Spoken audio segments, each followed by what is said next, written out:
Nosotras les vamos a hablar sobre la enfermedad de membrana hialina.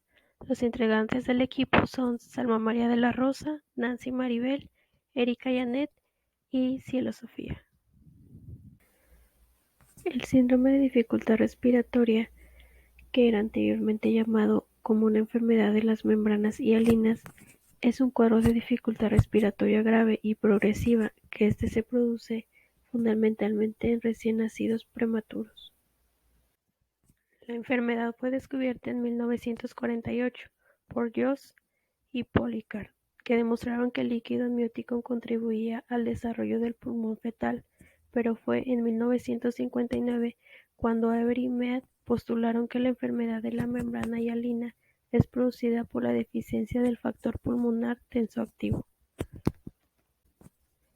A pesar de no conocerse la etiología por más de una década, subsistió el desconocimiento de cómo medir la cantidad de surfactante en el líquido amniótico, hasta que Gould propuso en 1973 una hipótesis basada en la curva de Liley, empleada para casos de inmunización por RH. Epidemiología. Es la principal causa de muerte en los primeros 7 días de vida. El cuarto lugar es la mortalidad general.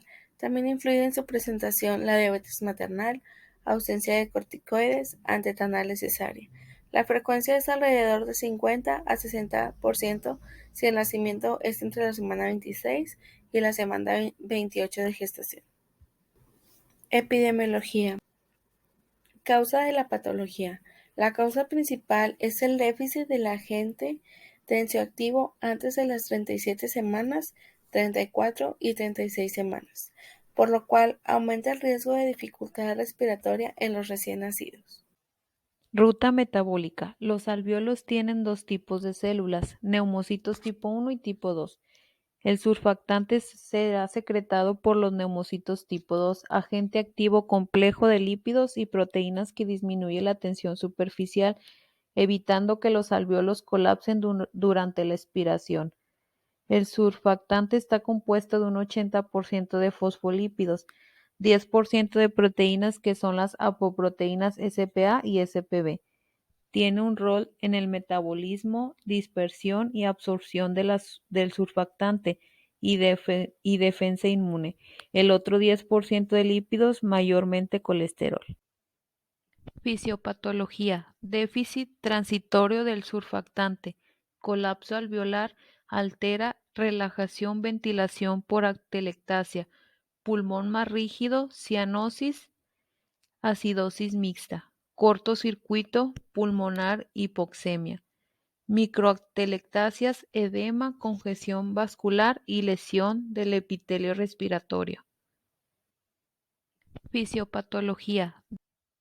Manifestaciones clínicas. Los primeros síntomas aparecen al nacer o en las primeras horas, empeorando progresivamente. Algunos de los síntomas o manifestaciones son dificultad respiratoria moderada o intensa con polipnea, taquipnea, quejido, tiraje costal y sifoideo, aleteo nasal, retracción. En el diagnóstico, en un neonato pretérmino con dificultad respiratoria, el diagnóstico se basa en los antecedentes, datos clínicos y en el aspecto radiográfico de los pulmones. También, este tipo de pacientes se deben efectuar en unidades de cuidados intensivos neonatales por personal altamente capacitado.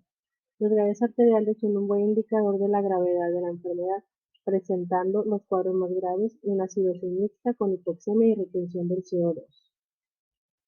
En la radiografía son bastante característicos los infiltrados llenos de sal y pimienta o vidrio despulido.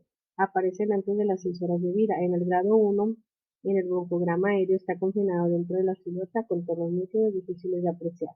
En el grado 2, en el broncograma aéreo más allá de los bordes de la silueta cardiotípica, vidrio despulido y apariencia granular. En el grado 3, incremento opacidad total del pulmón, patrón granular anormal.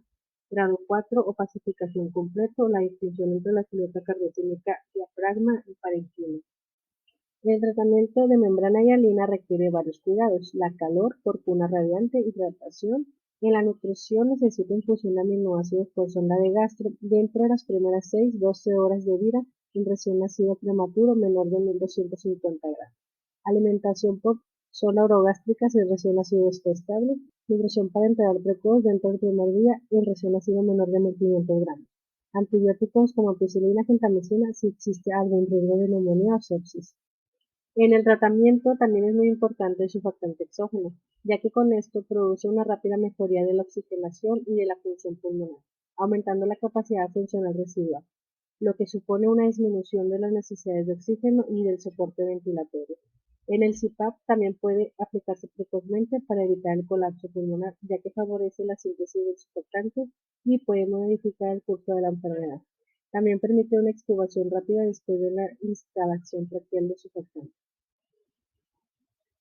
Lo ideal es realizar la prevención primaria evitando el parto pretérmino y la secundaria mediante la administración de corticoides prenatales en mujeres con riesgo de presentar un parto prematuro antes de las 35 semanas de gestación. Ha sido demostrado que la administración de corticoides a la madre disminuye la incidencia del síndrome de dificultad respiratoria, la mortalidad y la tasa de hemorragia intraventricular. Este tratamiento produce no solo un aumento de la síntesis, sino también la remodelación y maduración de la estructura elástica pulmonar. Desde el año 1972, Leydig demostró la utilidad de los corticoides antenatales en reducir el riesgo de enfermedad de membrana hialina. En 2006, Robert, en una meta-análisis de 21 RCT, demuestra que el tratamiento se asoció con una reducción de 31% de muerte neonatal, 34% de reducción de enfermedad de membrana hialina, 46% de reducción de hemorragia intracraneana y 54% de reducción de enterocolitis necrotizante. Aún existe controversia en cuanto al tipo de corticoide a usar, dosis e intervalo. La GOG recomienda el uso de dexametasona y betametasona. Algunos RCT han evaluado el uso de cursos repetidos de corticoides para prevención de CDR en prematuros. Si bien disminuyen el riesgo de CDR en relación a curso único, no es claro que estén exentos de efectos adversos en el neurodesarrollo a largo plazo, por lo que no existe evidencia suficiente para recomendar su uso.